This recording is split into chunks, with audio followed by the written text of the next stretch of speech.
Now, what you told her when you said your call, does it mean for Ms. Khan to make a choice? No, I understand what you're asking. I think this was the way I phrased my question to Ms. Khan at the Yes. disciplinary panel.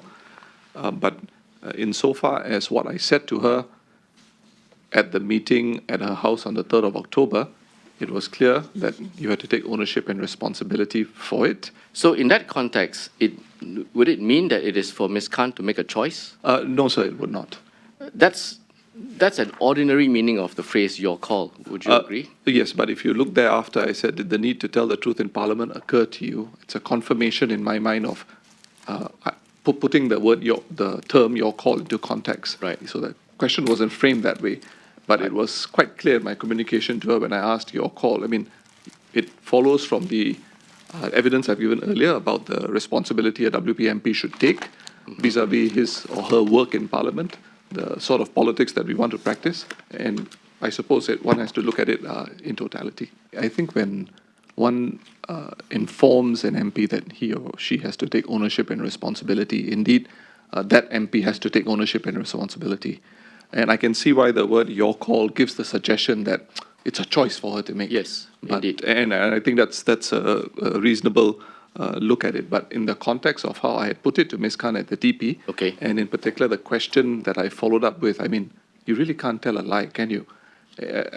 I think the entire context of the discussion on the 3rd of October really comes back to Ms. Khan having to take ownership and responsibility for this issue, which I believe I communicated to her quite clearly. I understand. So you would agree, and I think you said that earlier, at least on its own, the phrase "your call," one reasonable interpretation of that would be that it is for Ms. Khan to make a decision.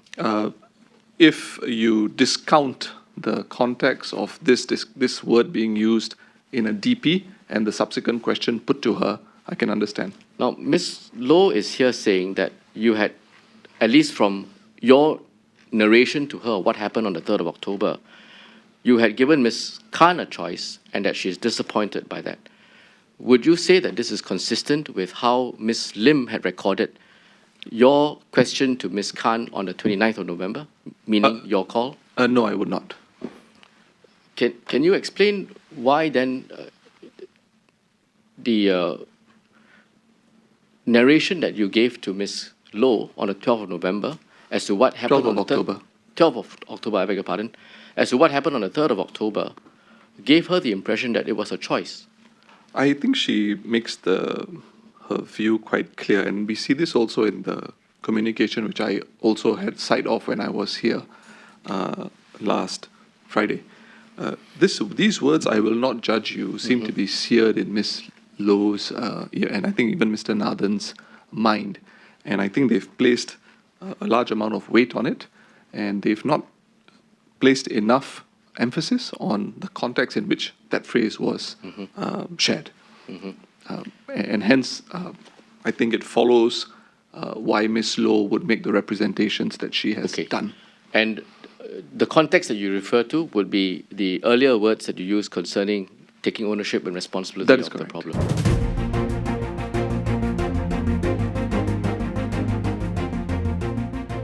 In context, on the 3rd of October, Ms. Khan was a fresh new MP, rookie MP, 1 year in Parliament, or barely 1 year.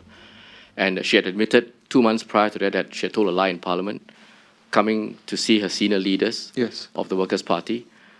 Would you not accept that in that context, really the only thing that you ought to have said to her at that point in time should be, look, Ms. Khan, there's a lie on the record. You must go and own up, tell the truth in Parliament if it comes up.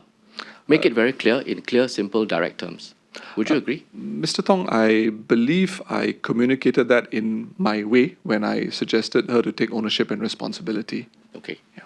And in fact, actually, to dial back one step, in fact, not only if it comes up, but why not say whether it comes up or not? Yes. You should tell the truth. In fact, that ought to be your position. I don't think we disagree at that, the eventual outcome. The outcome is the lie has to be corrected. The record in Parliament has to be corrected. How we get there is obviously where there's a difference in terms of the proposition you're putting to me and what actually transpired. Okay. And in my case, the fact that she was a sexual assault survivor herself I determined that I'm going to give her time to manage her affairs, and thereafter I would pursue it.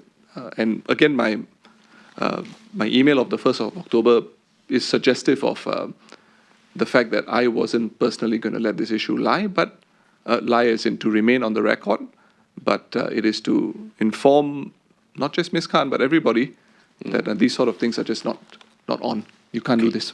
And I would suggest that it was quite clear that Ms. Khan, whether she's a rookie MP or not, I don't think these things even need to be explained, that if you tell a lie, you have to, it's just not on. It's something you can't do.